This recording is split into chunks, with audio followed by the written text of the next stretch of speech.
নমস্কার, আমি সুভদ্র আবার এলাম। আপনারা জানেন যে মাননীয়া সংবাদ মাধ্যমের প্রচারে বা দলের প্রচারে উনি অক্সফোর্ড ইউনিভার্সিটিতে বক্তব্য রাখতে গেছেন। এটা আপনারা জেনেছেন, এটা বিজ্ঞাপন। আসলে বুনো আমরাও বিজ্ঞাপনে বিকৃত হয় তো সেই রকমই একটা বুনো আমরা বিজ্ঞাপনের দৌলতে আমরা রাজ্যবাসী ভেবেছিলাম যে না, যাচ্ছেন।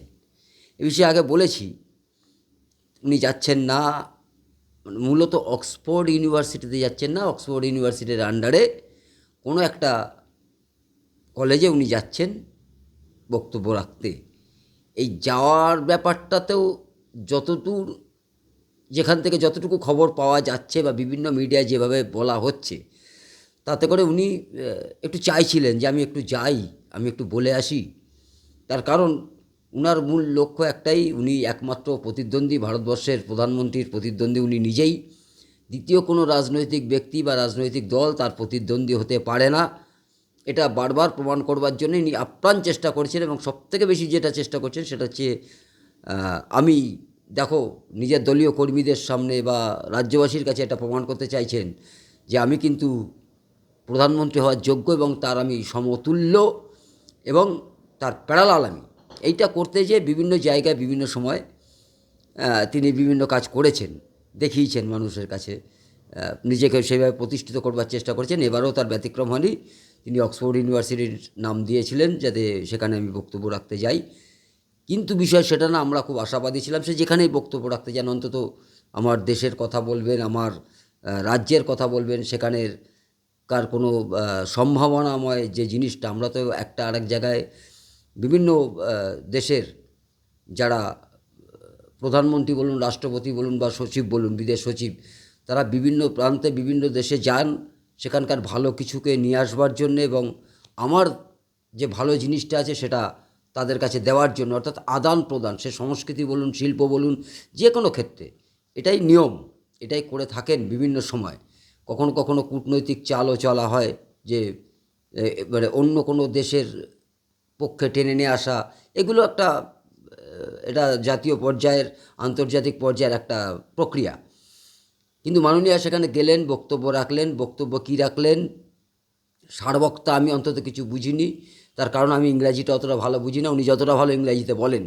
আমি সে না, আমি বাংলা মিডিয়ামের ছাত্র, বাংলাটাই আমি খুব ভালো বুঝি এবং পশ্চিমবঙ্গ জন্ম, মাতৃভাষা বাংলা, সেক্ষেত্রে ওনার ইংরাজিটা আমার ঠিক বোধগম্য হয়নি। এর জন্য আমাকে মাফ করবেন যে আমি আপনার ইংরাজিটা ঠিক বুঝে উঠতে পারিনি।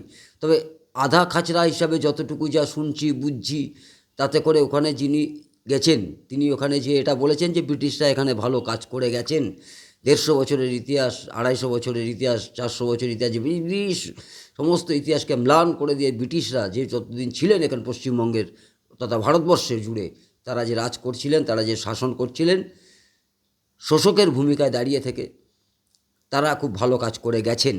অর্থাৎ আমাদেরকে মনে হয় না যে এই ব্রিটিশদেরকে তাহলে তাড়ানোটা ভুল হয়েছে। উনি এটা বলতে পারেন। উনি আসলে যখন কথা বলেন তখন কোনো দিক বিদিক শূন্য হয়ে কথা বলেন, মানে আমি বলছি এটাই অনেক, আমি বলছি যেটা সেটাই অনেক, সেটাই আপনারা শুনুন, সেটাতেই কথাবার্তা বলুন, সেটার উপর বেস করে চলুন। কি বলছি, আমার আগামী কথাটা কি হতে পারে, আমার দেশের মান সেখানে কতটা ক্ষুণ্ণ হতে পারে, এসব চিন্তা করার দরকার নেই। আমি এসেছি এখানে, চান্স পেয়েছি যখন বক্তব্য রাখার, বক্তব্য তো আমাকে রাখতেই হবে। উনি সেইভাবে যা পেরেছেন বলেছেন, ব্রিটিশদের ভাস্কর্য এই সেই হাবি জাবি নানান কথা। এতে করে আমার দেশের যারা স্বাধীনতা সংগ্রামী, তারা তো একটু অবশ্যই তাদের মান নামিয়ে দেওয়া হলো বা তাদেরকে অপমান করা হলো, এটা বলাই যায়। এবারে আসছি, তিনি সেখানে কথা বলছিলেন কোনো একটা কলেজে। সেখানে বেশ কিছু প্রবাসী বাঙালি যারা ভারতীয় এবং বাঙালি, তারা সেখানে ছিলেন। তারা কিভাবে সেখানে ইনভাইট পেয়েছেন আমার জানা নেই। তা তাদের মাঝখান থেকে কয়েকটা কথা উঠে আসে পশ্চিমবঙ্গের বর্তমান পরিস্থিতি নিয়ে, যে বঙ্গবাসী যেটা বুঝতে পারছেন না পশ্চিমবঙ্গের আগামী ভবিষ্যৎটা কী, সেখানে দাঁড়িয়ে তারা এটা বুঝতে পেরেছিলেন। তারা বুঝতে পারছেন যে ইনি সেই প্রতারক, ইনি বাংলার মানুষের সাথে সেই প্রতারক যিনি এখানে এসে ভাষণ দিতে এসেছেন। তার কাছে আমাদের কটা প্রশ্ন আছে। প্রশ্নগুলো কী ছিল? প্রশ্ন ছিল আর.জি. কর, প্রশ্ন ছিল সন্দেশখালী, প্রশ্ন ছিল হিন্দু নির্যাতন, বিভিন্ন খুন খারাপি, নানান ধরনের প্রশ্ন ছিল। উনি তো এটা তো অভ্যস্ত না। এবার আজকে মিডিয়া দেখলাম বিভিন্ন সংবাদপত্রে উনি নাকি ক্ষুব্ধ এবং তিনি মেজাজ হারিয়েছেন। এটা স্বাভাবিক, এটা স্বাভাবিক। তার কারণ হচ্ছে তিনি বরাবরই অভ্যস্ত।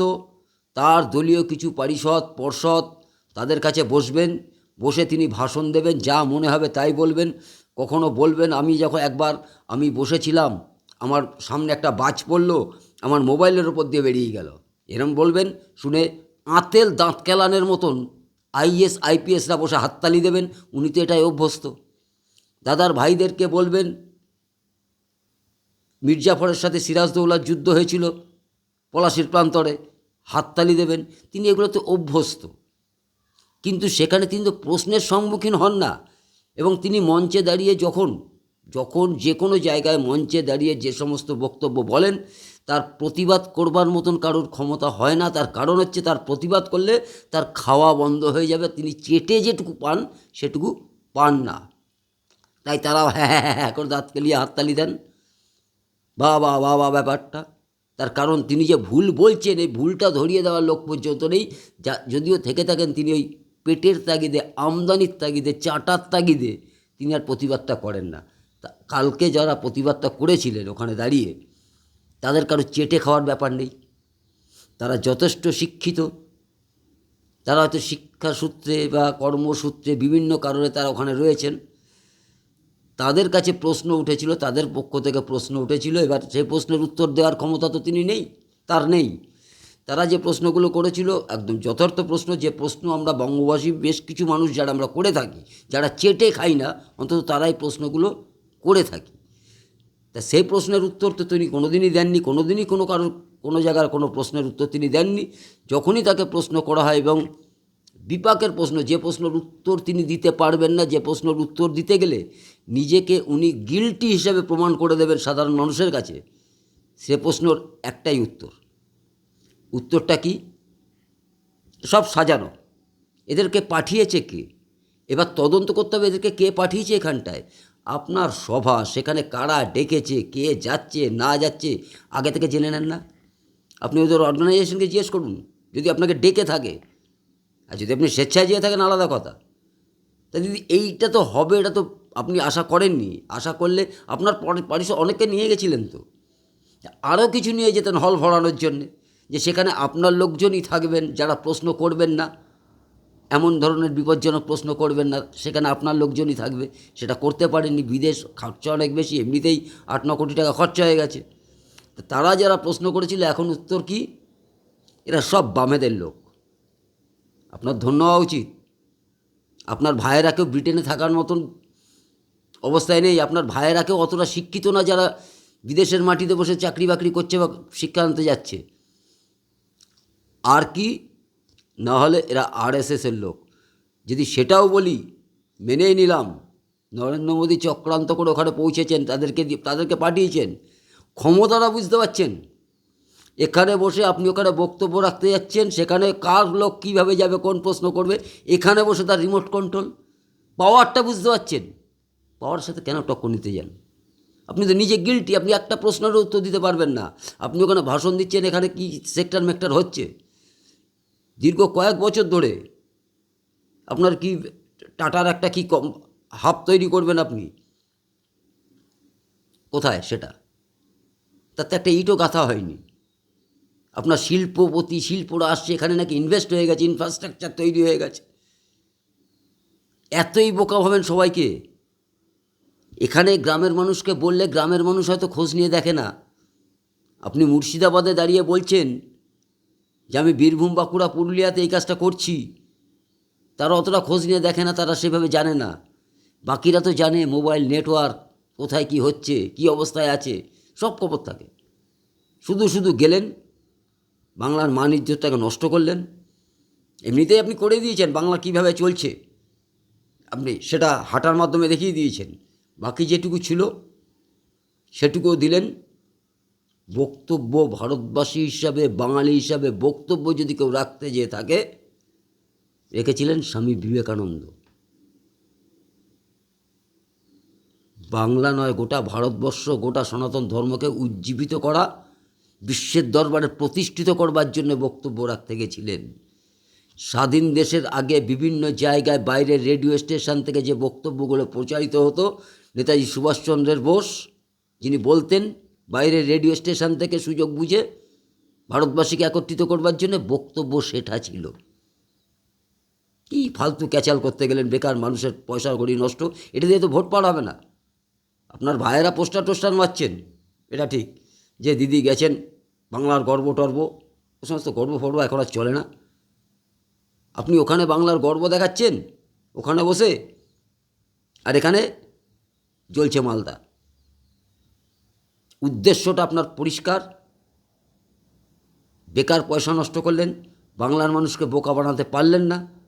আপনি হাজারবার চেষ্টা করেছেন, ওখান থেকে ফিরে এসে এখানকার মিডিয়া, আর এই কী চামচা নিয়ে গেছেন এক গাদা, ক্লাস 10 পাস কুনাল ছিনাল, ওকে নিয়ে গেছেন, কী আছে ওর?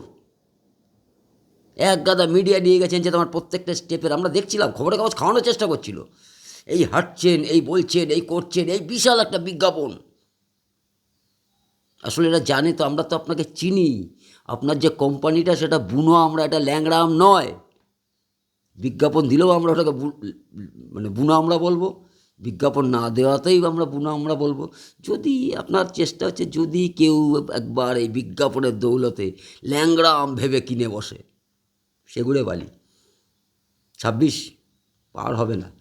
যদি গোটা বাংলার এক জায়গায় থাকে, সমস্ত সনাতনী, সমস্ত রাজনৈতিক দলের যারা সেকুলার বলেন, সেকুলার তো আদৌ না, যাদের পিতৃপুরুষের টাইটেল পদবি অনুযায়ী যারা সনাতনী মানুষ, তিনি মানুন আর না মানুন, একটা গোষ্ঠীতে যদি বদ্ধ হয়, আপনাকে তো খুঁজে পাওয়া যাবে না। ভাবেন, বললাম ওনার কথা, আপনাদের জন্য বললাম, যে আপনাদের একটু মনে করিয়ে দেওয়া। মাঝে মধ্যে বলি, সব কথা তো ক্যাজুয়ালভাবে নিয়ে নেন, অনেক কথাই টিভির খবর বলুন আর যাই বলুন, সারাদিন সিরিয়াল আর এই রিলস, এর দৌলতে অনেক ভাবনাই আমাদের মাথা থেকে সরে যায়। সেই ভাবনাটাকে মাথায় আনবার জন্যই আমার এই ছোট্ট প্রয়াস। থাকবেন, ভালো থাকবেন সবাই। আবার আসবো আগামী ভিডিওতে। অনেকেরই আক্ষেপ, আগে দাদা ছোট ছোট রিলস করতেন আপনি, সেগুলোর মধ্যে আর একটু জোরালো ব্যাপারটা ছিল। আসলে রিলসে না সব কথা বলা যায় না, মাত্র 1.5 মিনিট সময়, যার জন্যে ভিডিওর ওপরে নজর দিতে হয়েছে। তাও মাঝে মধ্যে দুটো একটা করি, তখন আর ভিডিওর দিকে নজর দেওয়া যায় না। কাজকর্ম তো করতে হয়, চেটে তো খাওয়া যায় না, খেটে খেতে হয়। কাজেই সব দিক বাঁচিয়ে রেখে, ওই জন্যে সময়টা ঠিক চলে না, অ্যাডজাস্ট করা যায় না নিয়মিতভাবে। আর দ্বিতীয়ত, আগেও বলেছি, এটা আমার প্রফেশনাল চ্যানেল বলে কিছু নয়, বলি সাধারণ মানুষের স্বার্থে, বাংলার স্বার্থে, সনাতনীদের স্বার্থে। নমস্কার।